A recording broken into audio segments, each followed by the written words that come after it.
आज हम शुरू करने जा रहे हैं माइक्रो इकोनॉमिक्स। माइक्रो इकोनॉमिक्स में पहला chapter introduction to micro economics.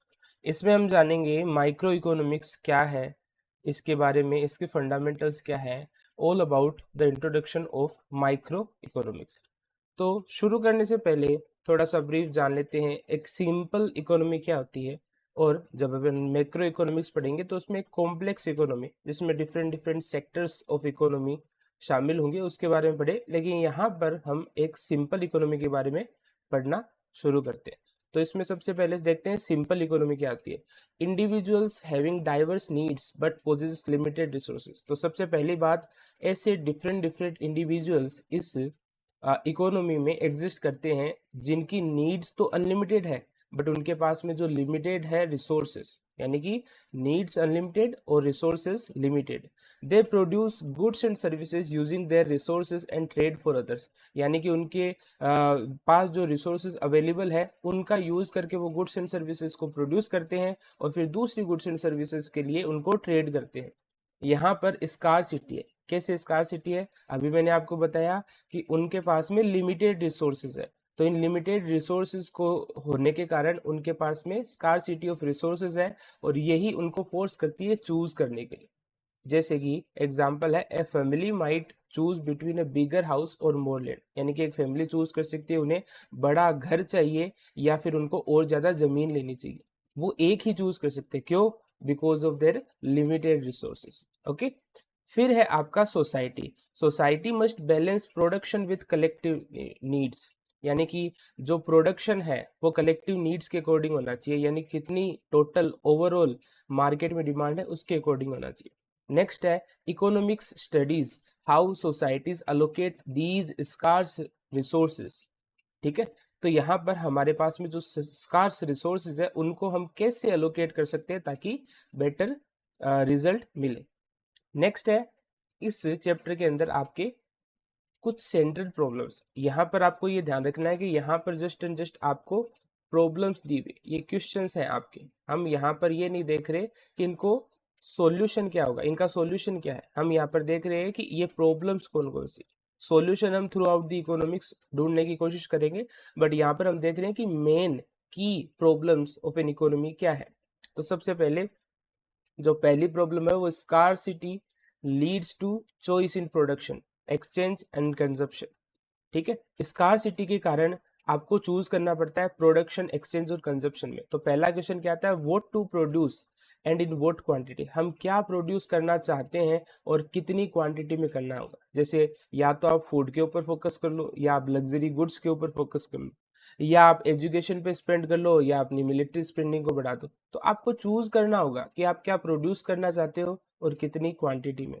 Second जो मेजर क्वेश्चन आता है वो how to produce these goods. इन गुड्स का हम प्रोडक्शन किस वे में, किस मेथड का यूज करके करेंगे। जैसे लेबर का ज्यादा यूज करेंगे या मशीन का या टेक्नोलॉजी को चूज करेंगे। तो यहाँ पर आपको देखना है लेबर वर्सेस टेक्नोलॉजी। तो जो कंट्रीज टेक्नोलॉजी रिच है वो टेक्नोलॉजी को यूज ज्यादा करेंगे, जबकि वो कंट्रीज जो लेबर इंटेंसिव है जैसे इंडिया, चाइना, ये लेबर को ज्यादा चूज करें। Okay, third and final question आता है for whom are these goods produced. हम किसके लिए प्रोडक्शन कर रहे हैं, यानी कि distribution of wealth, access to basic services. हम क्या मिडिल क्लास के लिए प्रोडक्शन कर रहे हैं, क्या हम रिच क्लास के कैटर कर रहे हैं, या फिर हम जो लोअर क्लासेस हैं जहाँ पर इतना उनके पास में इनकम सोर्सेज नहीं होते उनको कैटर कर रहे हैं। तो हमें ये भी डिसाइड करना है for whom are these goods being produced.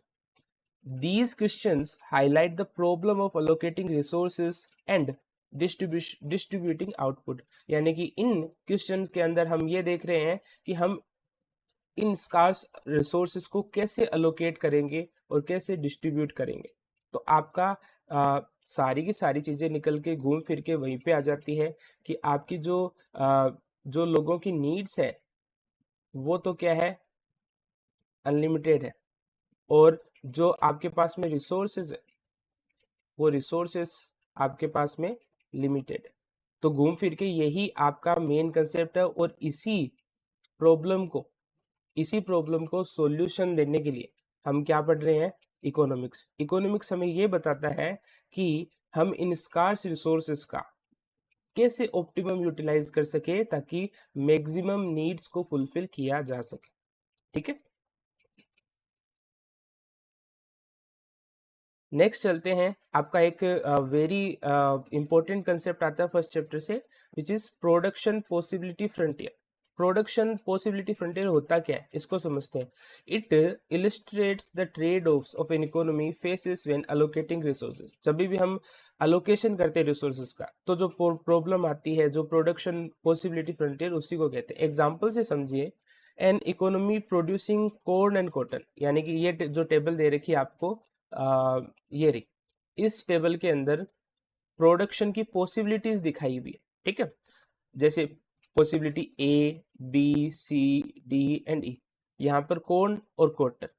फिर आगे क्या लिखा है, the production possibility frontier shows the maximum possible combination of two goods that can be produced with given resources. अगर हम एक इकोनॉमी के अंदर जितने भी अवेलेबल और गिवन रिसोर्सेज है, उन सब का अगर हम यूज करें, तो दो गुड्स के कितने मैक्सिमम कॉम्बिनेशन बन सकते हैं जो पॉसिबल है, उसी को क्या बोला जाता है, प्रोडक्शन पॉसिबिलिटी फ्रंटियर। जैसे कि for example possibility A shows कि हमने सारे के सारे रिसोर्सेज किस पे डाल दिए, हमने सारे के सारे रिसोर्सेज डाल दिए कॉटन के ऊपर।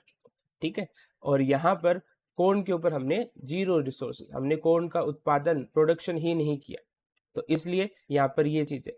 फिर है आपका कॉम्बिनेशन पॉसिबिलिटी ई। पॉसिबिलिटी ई के अंदर देखो क्या है कि हमने कॉर्न के ऊपर ही पूरा का पूरा प्रोडक्शन डाल दिया, हमने बिल्कुल भी कॉटन के ऊपर इन्वेस्टमेंट नहीं किया, कॉटन का प्रोडक्शन हमने बिल्कुल भी नहीं किया। तो ये चीज हम यहाँ पर देख रहे हैं। बीच का अगर कॉम्बिनेशन देखें तो हमने कुछ प्रोडक्शन किया है कॉर्न का, कुछ किया है कॉटन का, और कुछ किया है यहाँ पर 2 और 7, यानी 2 यूनिट बनाई है कॉर्न की और 7 यूनिट बनाई है कॉटन की। तो यहाँ पर different different combinations which are available given resources, with the given resources, उसी को बोला गया है प्रोडक्शन पॉसिबिलिटी फ्रंटियर। इसको नाउ हम अब एक डायग्राम की हेल्प से समझते हैं, लेकिन ये 2 पॉइंट और कवर कर लेते हैं। Points on the PPF are efficient, points inside are inefficient. अभी समझते हैं। ये आपका एक 2D डायग्राम दिया हुआ है। On the x-axis corn is given, on the y-axis cotton is given, A, B, C, D and E।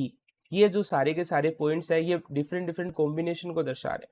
ठीक है, अब यहाँ पे लिखा है points on the PPF are efficient and points inside the PPF are inefficient. यानी कि कोई भी बिंदु, जैसे ये वाला बिंदु है, ये बिंदु है, या फिर ये पॉइंट है, ये सारे के सारे पॉइंट किसको दिखा रहे हैं, एफिशिएंसी को दिखा रहे हैं। तो यहाँ पर क्या है, एफिशिएंट है। लेकिन इसके अंदर कोई भी पॉइंट है, वो सारे के सारे किसको दर्शाते हैं, इनएफिशिएंस। वो सारे के सारे क्या है, इनएफिशिएंट। क्यों? क्योंकि यहाँ पर हम सारे के सारे रिसोर्सेज का यूटिलाइजेशन नहीं कर रहे। एफिशिएंट आप तभी बनोगे जब आप सारे के सारे रिसोर्सेज का यूटिलाइजेशन कर रहे हो। तो यहाँ पर एक और ब्यूटीफुल कंसेप्ट निकल के आता है, वो है opportunity cost. It is the cost of producing more of one good in terms of the other good forgone. यानी कि आप जब भी किसी एक वस्तु का उत्पादन करते हो और उसके लिए जो दूसरी वस्तु की छोड़ी गई मात्रा होती है ना, उसी को अपॉर्चुनिटी कॉस्ट कहते हैं। जैसे यहाँ पर अगर मैं अपॉर्चुनिटी कॉस्ट की बात करूं, अपॉर्चुनिटी कॉस्ट, तो यहाँ पर आपने 0 कॉर्न और 10 कॉटन बनाया, तो यहाँ पर आ गया।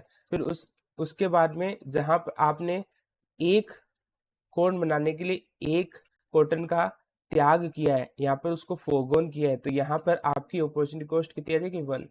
यहाँ पर आपने एक और कॉर्न को बनाने के लिए आपने 2 कॉटन का त्याग किया, तो यहाँ पर अपॉर्चुनिटी कॉस्ट आ जाएगी 2। यहाँ पर same goes with the cotton, again on the D combination opportunity cost will be 3। फिर है आपका 4, तो अपॉर्चुनिटी कॉस्ट आपकी बढ़ती जाती, ठीक है ना, ये आपको ध्यान रखना है। फिर आगे चलते हैं, organisation of economic activities. Economic problems are solved by centrally planned economy, market economy और मिक्स इकोनॉमी। तो आप जानते हैं कि 3 टाइप्स ऑफ इकोनॉमी होती है। जैसे सेंट्रली प्लान्ड इकोनॉमी, जहाँ पर सारे के सारे डिसीजंस किसके द्वारा लिए जाते हैं, government. The government controls production and distribution. Example, the government may decide to produce more education or health services rather than the military services. जैसे पुराने टाइम में होता था, अगर राजा के मर्जी आ गई कि हमें डेवलपमेंट पे फोकस करना है तो वो ऐसी चीज़ें करता था, एजुकेशन को इम्प्रूव करना, हेल्थ सर्विसेज बढ़ाना, इंक्रीज करना, ये सारी चीज़ें। लेकिन अगर उसको ऐसे हो कि भाई हमें ज़्यादा से ज़्यादा लैंड कैप्चर करना है तो वो अपनी मिलिट्री को स्ट्रॉन्ग करे। सेकेंड है मार्केट इकोनॉमी। इसमें सारे के सारे जो डिसीजंस है वो फ्री इंटरेक्शन ऑफ इंडिविजुअल के द्वारा लिए जाते हैं, यानी कि जो मार्केट फोर्सेस है वो सारे के सारे इसके अंदर डिसीजन लेने वाली है। किसमें? Market economy. Prices coordinate economic activity. Example, if demand for a good increases, its price rises, signaling producers to supply more. यानी कि अगर किसी भी गुड की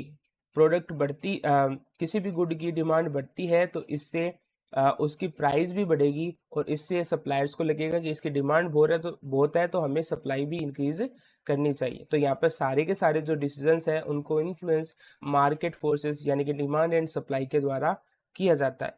थर्ड है अपना mix economy. A combination of both system. Most economies are mixed with varying degrees of government intervention. कोई ऐसी होती है इकोनॉमी जिसमें बहुत कम गवर्नमेंट इंटरवेंशन होता है, कोई ऐसी होती है जिसमें बहुत ज़्यादा गवर्नमेंट इंटरवेंशन होता है। Example, India has move toward a greater reliance on markets in recent decades. यानी कि लास्ट के कुछ सालों के अंदर इंडिया अब मार्केट इकोनॉमी की तरफ ज़्यादा बढ़ रहा है। हाँ, हालांकि अभी भी इंडिया एक मिक्स्ड इकोनॉमी है जहाँ पर गवर्नमेंट सेक्टर्स हैं, साथ ही साथ प्राइवेट सेक्टर्स भी हैं, लेकिन फिर भी ज़्यादा फोकस किस पे है? प्राइवेट सेक्टर्स के ऊपर, यानी मार्केट इकोनॉमी के ऊपर, जहाँ पर गवर्नमेंट इंटरवेंशन मिनिमाइज किया जा रहा है। ठीक है, अब आपके चल के आता है next topic, positive and normative economics. Positive economics क्या होता है और नॉर्मेटिव इकोनॉमिक्स क्या होता है? दोनों में बहुत ही सिंपल सा डिफरेंस है, समझते हैं। It describes and explains exact economic phenomena. For example, if the government increases the tax on cigarette, the quantity demanded will fall. यानी कि अगर गवर्नमेंट टैक्स के ऊपर, सिगरेट के ऊपर टैक्स बढ़ा रही है तो उसकी जो क्वांटिटी डिमांडेड है वो गिर जाएगी। यानी कि सीधा का सीधा एग्जैक्ट इकोनॉमिक फिनोमेना बता रहा है। कौन सा? पॉजिटिव। तो ये हमेशा एक डेटा को, एक तरह के फैक्ट को शो करता है। वहीं पर अगर बात करते हैं नॉर्मेटिव इकोनॉमिक्स की, तो ये इवेल्युएट करता है, evaluates economic phenomena and prescribes what should B, यानी कि ये बताता है कि क्या होना चाहिए। तो ये एक तरह से आदर्शक बातें कर रहा है कि हम चाहते हैं कि ये होना चाहिए, हम चाहते हैं कि वो होना चाहिए। The government should increase the tax on cigarettes और रिड्यूस स्मोकिंग। तो गवर्नमेंट को टैक्स बढ़ा देना चाहिए सिगरेट्स के ऊपर, जिससे कि लोग इसको कम प्रेफर करें। तो ये हम चाहते हैं कि क्या होना चाहिए वर्सेस क्या हो रहा है। तो यहाँ पर हम फ्यूचर थिंकिंग और व्हाट शुड बी पे फोकस करते हैं। ठीक है, अगला है आपका microeconomics and macroeconomics. Microeconomics और मैक्रो इकोनॉमिक्स में क्या डिफरेंस है? तो microeconomics studies individual economic agent, like consumer का बिहेवियर क्या है, सेकंड चैप्टर है जो अपना, फिर फर्म्स की जो प्रोडक्शन होती है वो क्या होती है, कॉस्ट होती है, कितने टाइप्स की होती है, क्या कॉस्ट आती है, वो सारी चीजें। तो इंडिविजुअल एजेंट पे फोकस ज्यादा होता है। And market for specific good and services. Example, analysing consumer demand for cars for the pricing strategy of a company. फिर आता है macroeconomics. It studies the economy as a whole, यानी कि यहाँ पर हम है ना पूरे के पूरे एक इकोनॉमी का स्टडी करें, उसका अध्ययन करें, focusing on aggregate measures. Example, analysing national output, unemployment और इन्फ्लेशन। यानी कि जीडीपी क्या है, अनएम्प्लॉयमेंट का लेवल क्या है, इन्फ्लेशन का लेवल क्या है, इसमें क्या क्या चेंजेस आ रहे हैं। This all this topics comes under the macro economics. तो ये माइक्रो और मैक्रो में एक शॉर्ट ब्रीफ डिस्क्रिप्शन था, डिफरेंस था। तो आई होप आपको समझ आया होगा। तो अगर आपको समझ में आया तो आगे और भी वीडियोस आएंगे, उनका आप वेट कीजिए। Thank you.